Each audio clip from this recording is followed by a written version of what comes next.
Olá, pessoal. Meu nome é Lorena Tomazelli Suave, sou graduanda de farmácia da Universidade Federal de Ouro Preto e bolsista do Programa de Educação Tutorial. Sou orientada pela professora doutora Marta Dilana, do Laboratório Doença de Chagas. E hoje eu vou apresentar a vocês o estudo de caso intitulado de Investigação da Doença de Chagas em um mesmo núcleo familiar. Esse é o artigo que eu vou apresentar. E ele foi publicado no Jornal Brasileiro de Patologia e Medicina Laboratorial no ano de 2019. Trypanosoma cruzi e a doença de Chagas. A doença de Chagas foi descrita em 1909 por Carlos Chagas e é uma doença tropical causada pelo parasita Trypanosoma cruzi e é considerada negligenciada pela Organização Mundial da Saúde.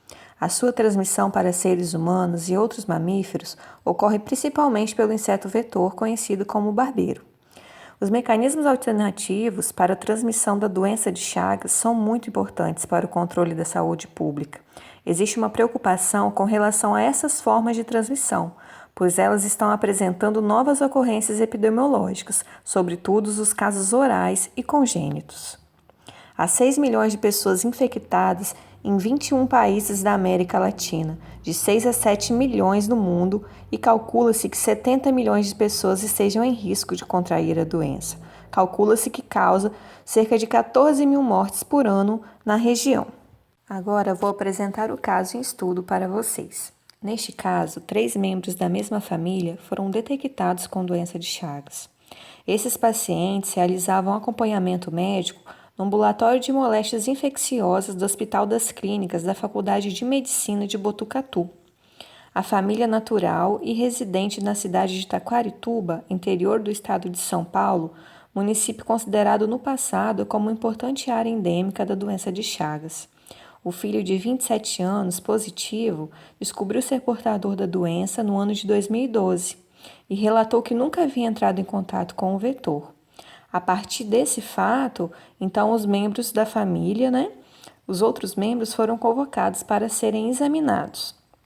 A matriarca, de 67 anos, relata que em sua infância residiu em zona rural, habitando em casa construída de barro. Recorda-se de ter tido contato com inseto tratomínio e de tê-lo visto inúmeras vezes na parede da antiga casa, e ela possui 9 filhos. Bom, para o diagnóstico foram feitos exames parasitológicos direto, gemocultura PCR e também foi utilizado o método de Strout. Também foram feitos exames sorológicos de imunofluorescência indireta, hemaglutinação indireta e quimiluminescência. Além disso, também foram realizados hemograma e exames clínicos para avaliar a função cardíaca e digestiva, usando eletrocardiograma, raio-x de esôfago e tórax. Os resultados dos exames indicaram 4 filhos negativos para a doença de Chagas.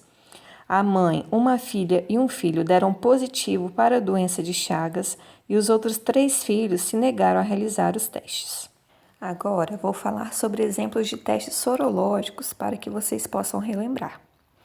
A hemaglutinação indireta baseia-se na aglutinação de hemácias de carneiro, que são recobertas com antígenos citoplasmáticos de T. cruzi em presença de soro que contém anticorpos para este parasita.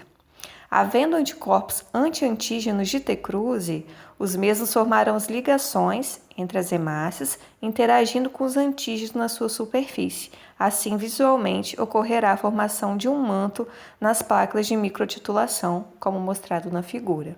Já na imunofluorescência indireta, o antígeno é preparado com formas epimastigotas de T. cruzi, que são coletados da cultura em meio-lite, na fase exponencial de crescimento. São lavados, fixados em solução de formol para formaldeído ou são liofilizados.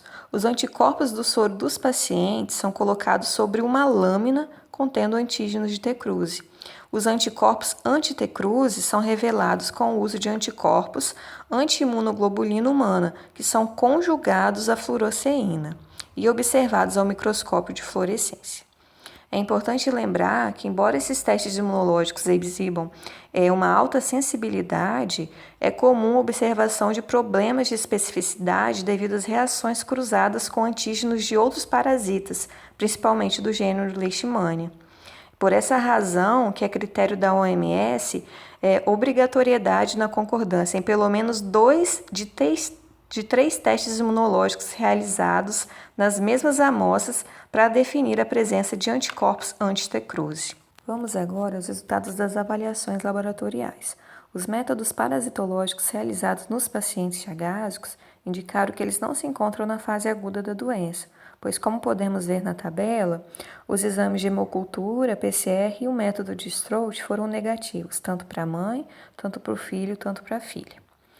O método de quimioluminescência foi reagente para a mãe, reagente para o filho e reagente para a filha. O método de hemoaglutinação indireta foi reagente para a mãe e para o filho e foi não reagente para a filha.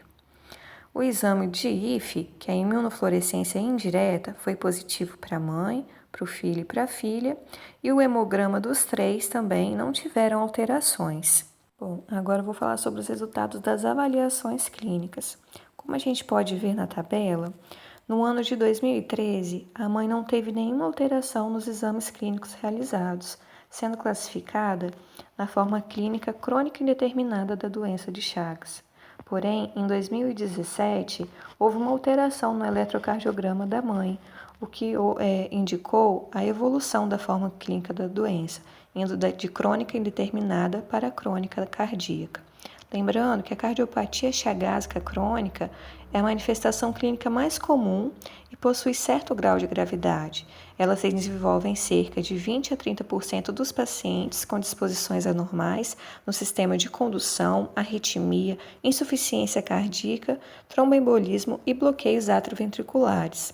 Já o prontuário clínico dos filhos positivos para a doença de Chagas indicou que eles se encontram na fase crônica indeterminada da doença. O paciente, nessa forma, apresenta sorologia positiva, como apresentado no quadro anterior, e ecocardiograma e radiografia de tórax e esôfago dentro dos parâmetros normais, que pode persistir durante anos. Bom, vamos à conclusão do nosso estudo de caso. Pode ser que a matriarca tenha contraído a infecção na infância, pois ela relatou ter tido contato frequente com o inseto nessa época, por residir em região endêmica. Quanto aos filhos chagásicos crônicos, a possibilidade de transmissão congênita não pode ser descartada. E também não pode se rejeitar a hipótese de que outros mecanismos de transmissão aí não estejam envolvidos, como o oral e principalmente o vetorial. E com base em outros estudos, ainda há a presença de espécies secundárias de triatomíneos na região, capazes de transmitir a infecção. Há necessidade do desenvolvimento de novos tratamentos, sobretudo em regiões endêmicas, onde ainda existem remanescentes da infecção em pacientes jovens. É necessário direcionar a atenção de toda a população dessas áreas, como os jovens em idade fértil, principalmente as gestantes, realizando a identificação e acompanhamento clínico desse grupo. Ademais, os trabalhos realizados pela vigilância entomológica poderiam ser intensificados e contínuos no combate a vetores ainda residuais e de espécies secundárias. Essas foram as referências que utilizei para a realização desse trabalho. Muito obrigada pela atenção de todos.